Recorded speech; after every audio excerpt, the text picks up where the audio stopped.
Tracy and welcome to today's video. Today I want to talk to you guys a little bit of what it is to write your own fanfic or a story you came up with. Personally, I recommend you start with a fanfic if you want to write or if you feel inspired, because that way you sort of have a base and then it will be easier for you to come out with your own idea of a story. So you're probably saying, but I've never written anything, and I hated reading in high school, and I hated writing. I did too, trust me. When the assignment was to read something or to write a big paper, I wanted to kill myself. Not literally, but I did not like it. And then one day, all of a sudden, I was reading stuff on Wattpad, and I decided, what if I wrote my own fanfic? If you're telling me you've never seen a show or a movie and thought to yourself, I would have done this differently. We all have those thoughts watching a show because we're not the writers. The show or the movie's writers are the ones deciding the ideas, and they're not always matching up to what we would like to see. So there's where the fanfic is born. If you want to write your first fanfic or piece, whatever, here are my tips for doing so. First thing you need to do, you need to choose a topic or a story or a show.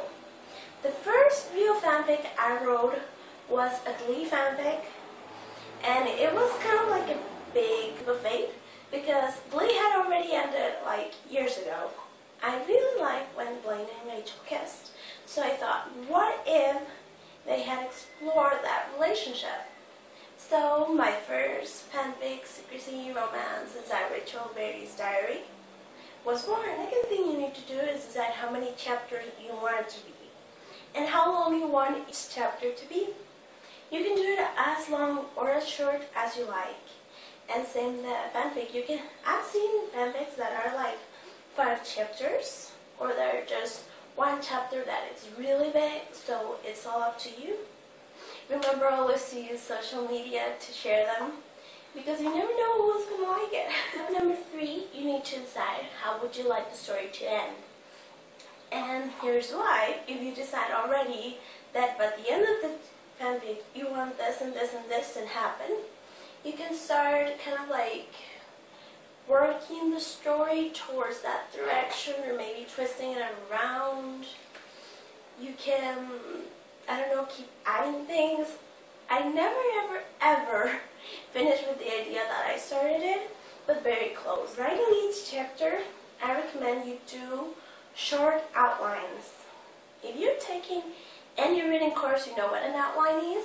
If not, for me, and what I'm talking about is you write kind of like a short idea of what you want to happen. For example, I'm currently doing a Snowberry Flash Frost fanfic on Wattpad, which I'm very excited about, and I'm loving writing it every week, even though sometimes I'm a bit like, oh, I feel so stressed. Spoiler alert! Last chapter that I published, there was a part where Felicity came from another universe and she kind of stepped into Central City.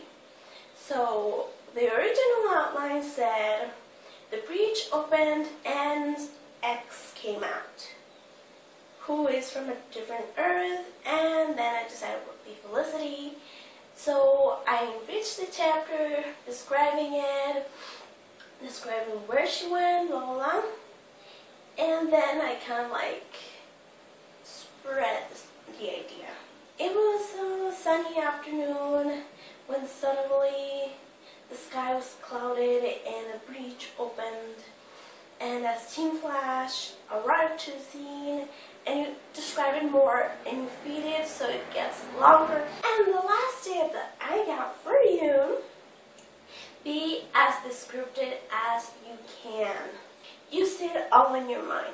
You can see the place, you can see the people, their clothes, the sounds. You imagine it all. So try to help your reader be in the same space that you were, or at least as close enough. Same with the actions. It's not the same when you write a character and they kissed. Then writing and their lips touch and their mouths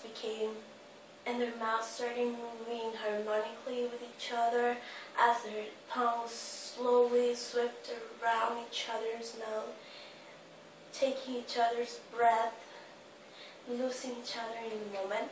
Guys, that will be all for this week's video. If you like it, please make sure to give it a big thumbs up. Comment down below if you ever thought about writing a fanfic. If these tips help you out and you do write your own fanfic, or maybe your own story, I don't know, please make sure to tweet that link to me and I would love to check it out. And I'll be seeing you guys next week with another video.